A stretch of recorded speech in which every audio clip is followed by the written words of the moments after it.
감사드립니다. 저희 함께 말씀 듣기 전에 서로 옆에 분들과 함께 인사 나누었으면 좋겠습니다. 힘내라. 힘내라. 바다로 가야지. 바다로 가야지. 물이 흐를 때는요, 그러니까 물이 흐르면 얘가 어디서 시작됐든 걔는 무조건 바다로 가게 되어 있어요. 연어는 알을 낳기 위해서 무조건 자기가 태어난 그 알이 있었던 그곳으로 가서 거기 가서 알을 낳고 죽게 되어 있습니다. 그러니까 참, 이 자리가 뭐라고, 그죠? 이 자리가 뭐라고 참 애쓰는 마음으로 다들 이 자리에 모여 주셨어요. 그죠? 모이셔서 또 말씀 앞에 또 서 계시고 또 어린아이 데리고 그 아이의 컨디션 맞추느랴 또 한 주간의 삶에 고된 것들 가지고 또 때로는 지치는데 그거 가지고 또 오시고 또는 아픈 몸 이끌고 또 와서 이 자리가 귀하다는 생각 때문에 또 오시고 또 때로는 실망한 마음들 가지고 회복되기 원해서 또 이곳에 오셔서 함께 말씀 앞에 섰습니다. 제가 준비한 말씀이 아니라 여러분의 상황과 우리 공동체의 상황이 오늘 이 자리에서 흘러가는 말씀을 통해서 그 말씀으로 하나님께서 우리 마음을 만져주셔서 꼭 회복의 시간이 되었으면 좋겠습니다. 오늘 말씀은 갈라디아서 2장 16절에서 21절 말씀 가지고 율법 앞에서 죽음이라는 제목으로 말씀을 나누려고 합니다. 지난주에 저희가 바울 스스로의 그 복음을 전하는 데 있어서 누구에게도 도움을 받지 않았다라는 그 바울의 고백을 보셨습니다. 그래서 누구에게도 그가 눈치를 보지 않고 살필 필요도 없다라. 나는 누구의 눈치를 보면서 이 복음을 전할 이유가 없다. 누구로부터 받았기 때문에 그것을 전해야 하는 그런 것도 없다. 자기가 스스로 예수 그리스도의 계시를 받았기 때문에 나는 그거 받은 거 그냥 그거 전하는 것이다. 누가 거기에 대해서 뭐라고 할 때 자기의 증거는 그 예수 그리스도의 계시밖에 없다라는 겁니다. 복음 앞에 선자에게 나타나는 그 반응은 바울이 하나님을 기쁘게 하고자 하는 그 마음뿐이었습니다. 내가 그리스도의 종된 자로서 누군가의 마음을 흡족하게 해서 기쁘게 하는 것이 아니라 하나님의 마음을 기쁘게 하기 위한 순종하는 그리스도의 종이 되었다라는 겁니다. 그럴 수 있는 이유, 자신이 사람의 뜻을 따라서 복음을 전하는 것이 아니기 때문입니다. 어떤 세상적인 것에서도 영향을 받지 않고 하나님께 영광을 돌리기 위한 복음만을 전하기 위한 것입니다. 오직 하나님께 메인바되어서 그 사랑에만 빚을 진 것입니다. 누군가에게 베드로나 또는 야고보에게 진 빚이 아니라 순전히 하나님께만 그 사랑에만 빚을 지었기 때문입니다. 그렇기 때문에 두려울 것도 없고 걱정할 것도 없고 눈치 볼 것도 없습니다. 왜냐하면 복음은 율법이라는 올가미로부터 우리를 자유롭게 해주기 때문입니다. 그렇다면 여러분 한 주간 동안 어떻게 율법적인 것에서부터 자유로운 삶을 사셨는지 모르겠습니다. 내 멋대로 살았느냐가 아니라 복음의 능력 앞에서 감동하면서 사셨느냐 묻는 겁니다. 예수 그리스도의 사랑에 빚진 자로서 그 사랑으로 사람들을 대하셨냐라는 것을 묻는 겁니다. 내 행동의 제약은 오직 율법이 아니라 이거 지켰냐 안 지켰냐라는 것이 아니라 하나님의 사랑에 빚진 자라는 것이 나를 제약하고 혹시 나를 둘러싸진 않았느냐라는 것을 묻는 것입니다. 이것들도 만약에 이 사랑에 빚진 자로서 살아가는 그 마음, 복음 앞에 선자의 마음도 혹시나 해야 한다 또는 지켜야 한다라는 어떤 의무감이 되어버리면 이것도 율법이 되어버리는 겁니다. 지지난주에도 말씀을 드렸지만 율법이 나쁜 것인가? 율법의 행위와 또는 복음을 믿음이 평행적으로 가야 균형 잡힌 신앙이 아닌가? 그래야 적당히 중도적인 신앙을 지킬 수 있는 게 아닌가? 이런 입장에 대해서 바울은 너무나 그렇게 생각하는 것에 대해서 개탄스럽다라고 생각을 했습니다. 그동안 율법이 중요하다고 자신은 생각해서 그 율법대로 그리스도인들을 죽이려고 했지만 이제는 복음을 전하며 살고 있는데 율법은 우리를 절대 생명으로 이르게 하지 못한다라는 것을 알게 된 것입니다. 다시 우리들의 삶에 그 자리에 율법을 들여놓게 되면 이거는 말이 안 된다라고 바울은 고백하고 있는 겁니다. 우리가 율법이라는 올가미를 다시 우리에게 두는 이유는 복음에 대한 완전한 신뢰가 없기 때문입니다. 복음에 대한 능력에 완전한 신뢰가 없고, 이 복음을 믿으면 우리가 구원을 얻고 우리가 새로운 생명을 얻는데 이게 뭔가가 보이는 것도 없고 이게 완전히 신뢰할 수 있는 건가라는 의심으로부터 시작되니까 그래서 율법이 있는 거구나 하면서 율법을 우리의 삶에 다시 들여놓는 겁니다. 그로 인해서 우리를 다시 율법으로 올가매는 것입니다. 너무 큰 선물을 받았는데 우리가 무슨 보답을 해야 될 것 같은데 또는 아무것도 안 하자니 좀 불안해지기도 합니다. 그래서 율법을 다시 우리의 삶으로 끌어들입니다. 그래서 이것을 지키고 또는 안 지키고에 따라서 안도를 하고 또는 불안해하고 하는 겁니다. 그래서 이 둘이 양립해야 된다고 생각하게 되는 거죠. 이건 분명히 온전히 복음에만 기댈 자신이 없어서 우리는 율법을 끌어들이는 것입니다. 거기에 숨고 거기에 만족하는 것이죠. 그렇다면 율법의 목적이 무엇이냐? 율법이 그러면 지금 여전히 우리 그리스도인들에게 존재하는 이유가 무엇이냐? 물을 수 있습니다. 율법이 우리에게 여전히 존재하는 이유는 로마서에서 바울이 말한 것처럼 율법은 우리에게 네가 죄인이다 라는 것을 알려주는 것입니다. 율법이 있기 때문에 우리가 죄인이다 라는 것을 깨닫게 해준다는 것입니다. 아브라함이 믿음으로 의롭다 해졌지 율법으로 인해서 의롭다 해졌냐? 율법은 네가 죄인이다 라는 것을 알려주는 것이라는 것입니다. 그러니까 겸손해지는 것입니다. 율법이 없으면 내가 죄인인지 아닌지 모를 수밖에 없습니다.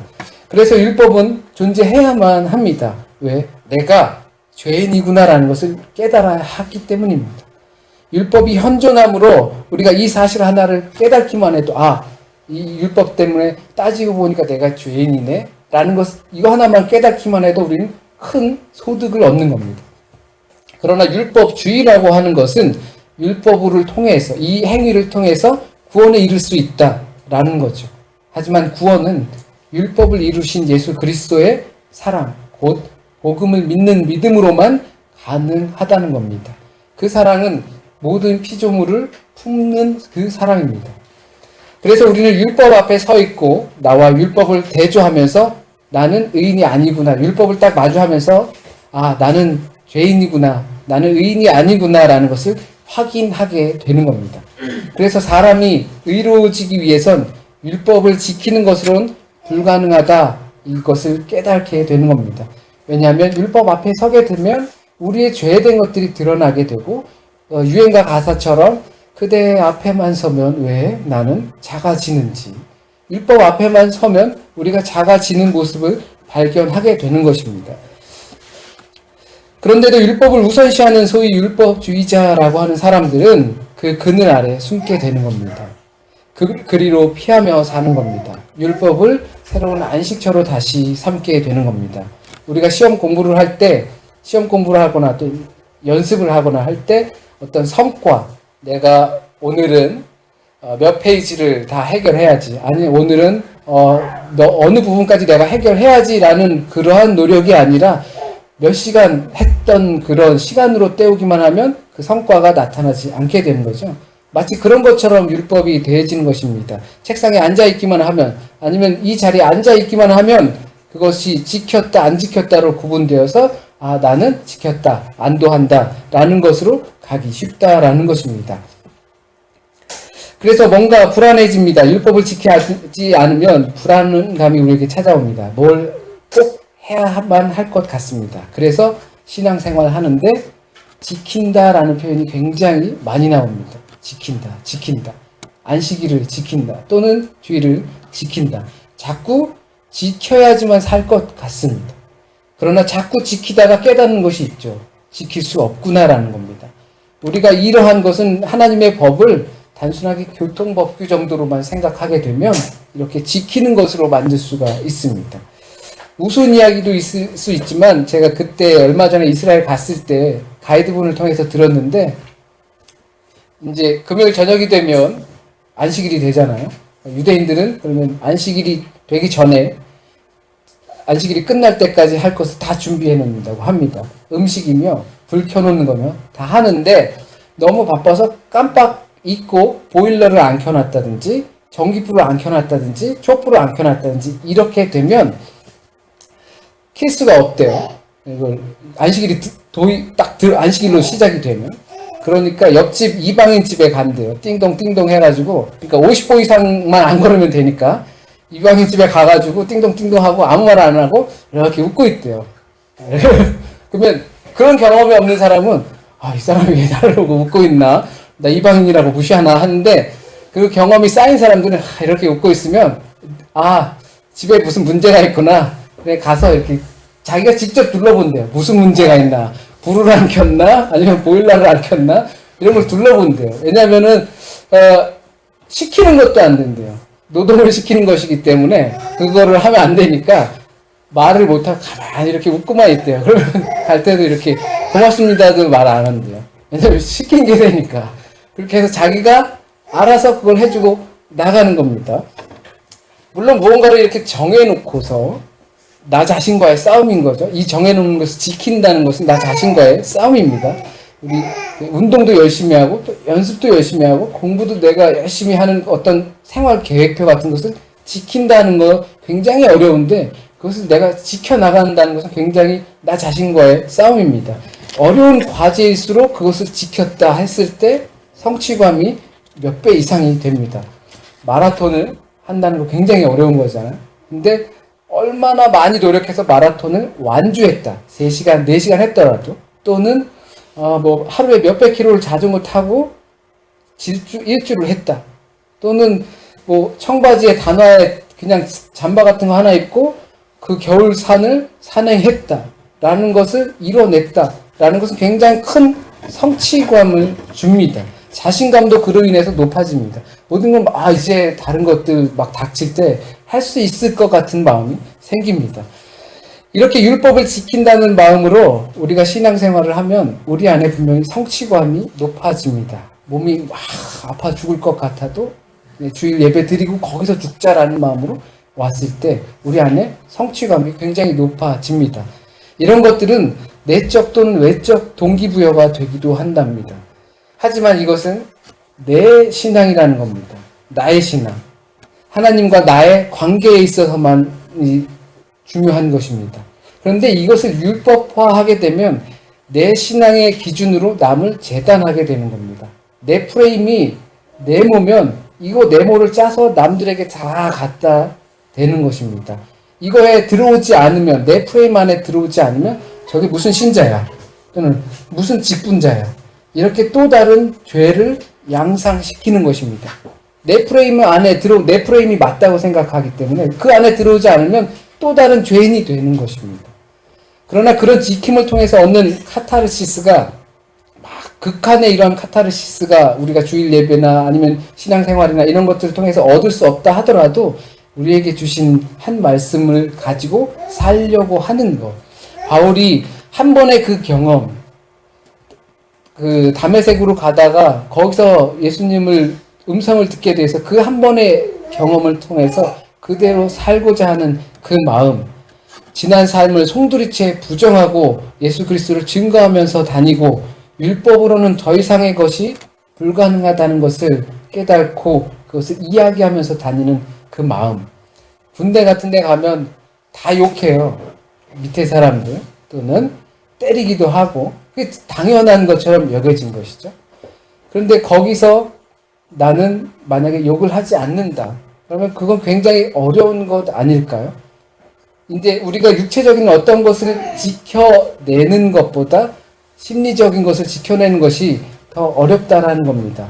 우리가 주일 예배를 난 평생에 한 번도 안 빠졌다, 지켰다라는 그 마음보다 그리스도의 마음을 가지고 세상 속에서 살아가는 것이 얼마나 더 큰 과제인가를 우리는 보는 것입니다. 복음으로 내 삶을 살아내는 겁니다. 그게 안 되니까, 복음적인 삶이 안 되니까 우리의 삶으로 다시 율법을 들여놓는 것입니다.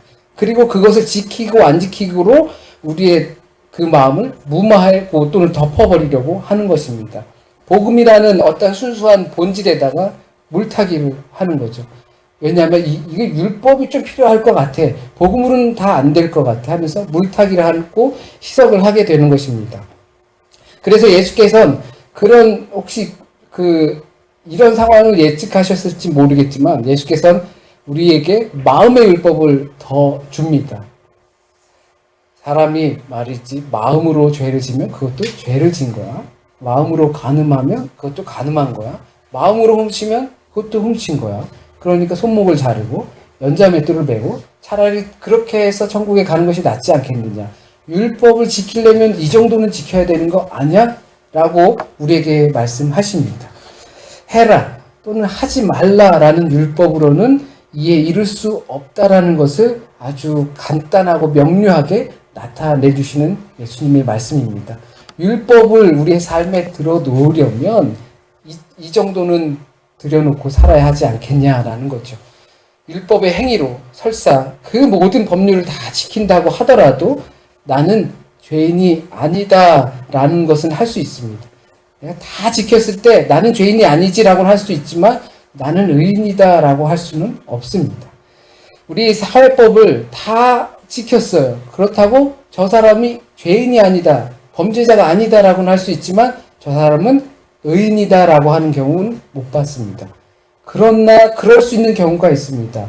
소위 살신성인이다라고 할 때 그러한 사람들을 의사자로 법적으로 이렇게 채택을 합니다.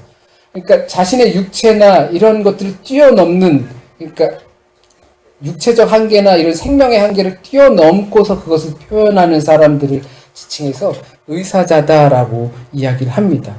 우리의 육체로는 의로워질 수 없다라는 것을 말해주는 겁니다. 육체로 의로워질 수 없다라는 것은 우리가 의롭다, 우리는 의롭다라고 할 때 육체를 가지고 말하는 것이 아니라는 것입니다. 우리가 의롭다라고 할 때 율법을 가지고 말하는 것이 아니라는 것입니다. 그렇기 때문에 율법과 육체를 십자가에 못 박아 죽이는 것입니다. 그래서 율법의 행위로서는 의롭다함을 얻을 육체가 전혀 없습니다. 오직 그리스도를 믿는 믿음으로 의롭습니다. 율법 앞에선 죽는 겁니다. 나의 육체는 죽는 겁니다. 그래서 하나님 앞에서 살 수 있습니다. 구속에서 자유로워지고 올가미에서 풀려나는 것이 복음의 능력입니다. 이것은 복음입니다. 이것이 정말 기쁜 소식입니다. 이것이 하나님께서 우리에게 주시는 놀라운 은혜입니다. 율법의 행위가 아니라, 율법을 지키는 그 행위가 아니라 그리스도를 믿음으로써, 그리스도에게 구속됨으로써 얻게 되는 참 진리와 자유를 얻는다. 하나님께 영광이요 그리스도의 종된 우리들에게 기쁨이 되는 겁니다. 나를 올감했던 율법의 사슬이 풀렸기 때문에 기쁜 소식입니다.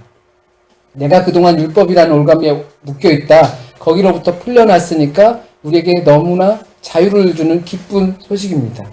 하나님께서 나를 지켰냐 또는 이것을 안 지켰냐로 재단하는 그것이 아니기 때문에 우리에게 기쁜 소식이 됩니다. 그처럼 나도 형제를 율법으로, 육체로 재단할 이유가 없어졌기 때문에 더 기쁜 소식이 됩니다. 율법에서 완벽한 자가 없고 다만 조금 더 나은 자만 있을 뿐인데, 그 조금 더 나은 자가 조금 못한 자를 조정하고 훈계하고 제압하는 것이 있었다면 이제 너나 나나 거기서 거기다. 주님의 보혈의 피와 그 능력 앞에서, 복음의 능력 앞에서 자유로워졌다. 정말 기쁜 소식 아닙니까? 저 사람이 의로워졌다라는 것이 너무나 기쁜 소식이라는 겁니다. 내가 의로워졌다라는 것도 기쁜 소식이지만 이제 내가 자유로워지고 복음 앞에서 편안해지고 정말 기쁜 소식이지만 저 사람들이 나와 같은 의인이 됐다라는 것입니다. 아유, 저 사람이 어떻게 의인이 됐어? 저 이렇게 부족한 사람이 라는 것이 아니라 맨날 나만 의롭다고 생각했는데, 내 프레임에 들어와야 된다고 생각했는데 복음 앞에 서면 그 프레임이 없어졌기 때문에 저와 내가 동일해지는 것입니다. 그렇기 때문에 저들을 구분할 이유가 없어지는 것입니다. 지켰어? 안 지켰어? 따질 이유도 없어지는 것입니다. 그러니까 얼마나 기쁜 소식이 됩니까? 그렇다고 이 복음 앞에서 자유로워진다, 율법 앞에서 자유로워진다, 이것이 더 이상 우리를 올가맬 수 없다라는 이 내용이 믿기만 하면 땡이다라는 식은 절대 아니라는 거죠. 간혹 사람들은 이런 식의 믿음 생활이 있기 때문에, 아 그래 믿으면 뭐 끝이라니까 뭐 오케이 좋아 편안해졌네 라는 것 때문에 율법이라는 것이 들어와야 된다라는 이야기도 하긴 합니다. 하지만 19절 이하에 바울의 고백을 보면 그것이 아니라는 것을 분명히 알 수 있습니다. 그리스도를 믿는 믿음으로 의로워진다. 그러니 율법 따위는 안 지켜도 된다라는 것이 아니라 오히려 율법 앞에서 자신을 죽이는 겁니다. 자신의 육체를 죽이는 겁니다. 자신의 육체를 십자가에 못 박는 겁니다. 자신을 율법과 함께 못 박아서 죽이는 겁니다. 이제는 내가 사는 것 아니요 내 안에 그리스도께서 사신다. 정말 누구나 한 번쯤은 신앙생활 진실로 하고 싶을 때 이 말씀을 품고 산 적이 있을 겁니다. 이제는 내가 사는 것이 아니요 내 안에 그리스도께서 사시는 것이라. 하지만 믿기만 하면 된다, 믿으면 땡이다 라는 식의 믿음 생활이 아니라 나 자신을 십자가에 못 박는다는 사실입니다. 그 믿음이라는 것은, 복음 앞에 선다라는 것은, 그 복음 앞에서 자유로워진다는 것은 나를, 내 육체를, 율법을, 내가 율법에 피해서 살았던 그 모든 것을 십자가에 못 박아서 없애는 것입니다. 간혹 이것을 동양사상처럼 조금 생각하면 이제 뭐 무라일체라고 하는 것처럼 물질과 내가 하나가 된다 이런 것처럼 이제 내 안에 그리스도가 사시고 그리스도가 내 안에 사시니까 이제 내가 사는 것 아니요 내 안에 그리스도께서 사시는 것이다 라고 하면서 나는 그리스도와 같이 되는 것이다 라고, 그렇게 그리스도처럼 사는 것이다 라고 생각할 수 있지만 바울은 철저히 헬라적인 사람입니다. 이게 나를 완전히 없는 겁니다. 우리 성서에서 말해주는 것은 내가 그리스도처럼 되고 그리스도가 나처럼 되는 것이 아니라, 그 일체의 말이 아니라 내가 없어지는 것입니다. 나를 주장하는 것이 아니라 내가 없어져서 나를 그리스도의 십자가로 주장하게 만드는 것입니다. 내가 죽어서 그리스도가 주인이 되는 것입니다. 율법 앞에 죽는다는 것은, 십자가에서 내가 죽는다는 것은 구속에서, 억압에서, 올가미에서 풀려나는 것입니다. 그것이 진짜 자유다. 복음 앞에서 진짜 자유다라고 말하는 겁니다. 우리가 바로 이런 부분들을 잘 하지 못하면, 내가 죽지 않으면, 내 프레임이 깨지지 않으면, 복음 앞에서 율법 앞에서 내가 죽지 않으면 우리의 삶 속에 율법이 다시 들어오게 됩니다. 왜냐하면 이것들이 이런 부분을 우리가 해결해내지 못하면 우리에겐 다시 불안감이 찾아오기 때문에 율법이 있어야겠다라는, 나를 지키기 위해서 그것들을 들여놓을 수밖에 없습니다.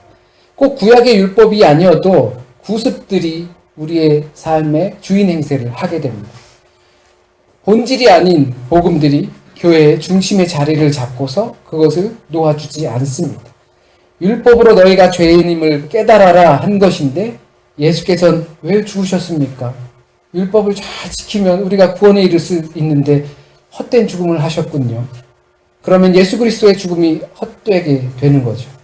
이것은 이집트를 나와서 광야 생활하면서 조금 굶고 조금 목마르니까 바로 우리가 이집트 생활이 참 좋았는데 거기서는 삼시세끼 참 그래도 제때 주고 또 잠도 잘 자고 했는데 우리가 이슬 맞으면서 이게 뭔가 라고 그 얽매임의 생활로 다시 종의 삶으로 살고자 하는 것과 똑같이 되는 겁니다. 법 없이 사는 것은 당연히 어렵습니다. 복음으로 사는 것은 당연히 어렵습니다. 그러나 그러지 않으면 다시 법의 종살이가 되는 겁니다. 육체의 종살이로 사는 겁니다. 그 법으로 누군가를 자꾸 재단하고 프레임을 만들어서 거기에 끼워 넣으려고 합니다. 우린 또다시 죄인을 그 길로 양상하게 될 겁니다. 그게 율법의 특징이고 교회를 무너뜨리는 아주 좋은 방법입니다. 그래서 자꾸 바울은 자기 육체를 죽입니다. 복음 앞에서 우리는 그리스도의 사랑에 빚진 자다. 그 사랑으로 우리는 코이노니아를 해야 하지 율법으로 또는 지켜야 한다라는 어떤 그 프레임으로 우리 공동체 안에서 그것을 들이대면 그것은 바로 우리 영을 죽이는 것이고 그리스도의 죽음이 헛되는 것이 되는 겁니다. 잠시 기도하겠습니다. 주님, 저희가 주님 복음 앞에 살기 원합니다. 여전히 우리의 육체적인 모습들은 살고 있지만 육적인 생각들은 여전히 우리 안에서 살고 있지만 부단히 노력하면서 우리의 율법적인 것, 육체적인 것, 그 틀들을 다 십자가에 날마다 못 박습니다. 주님의 영으로 살기 원하고 육체로 살기 원하지 않습니다. 주님의 복음으로 살기 원하고 주님의 율법으로 살기 원하지 않습니다. 그 복음의 능력으로 기대어서 살기 원합니다. 주님 우리와 함께 하여 주셔서 그 능력을 믿게 하여 주십시오. 그 능력의 참 자유를 믿게 하여 주십시오. 불안해서 다시 우리의 삶에 그러한 프레임과 율법들을 끌어들이지 않게 하여 주십시오. 우리 공동체 교회 안에 주님의 복음을 의지하면서 함께 코이노니아 할 수 있게 하여 주십시오.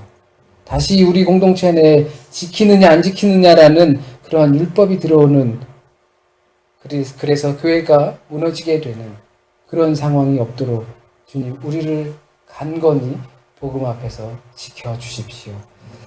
주님 혹시라도 잘못 전해진 말씀이 있으면 주님의 뜻에 합당한 말씀만 남게 하여 주셔서 귀한 주님의 열매 맺게 하여 주시고 또한 한 주간의 삶도 주님께 맡기고 의탁합니다. 내가 할 수 없는 것 인정하고 주님만 할 수 있는 것 고백하게 하여 주셔서 우리의 삶이 주님 안에서 평화 찾게 하여 주시고 참 자유로 자유된 자의 삶을 살게 하여 주십시오. 모든 말씀 우리 주 예수 그리스도의 이름으로 기도드립니다. 아멘. 네, 감사합니다.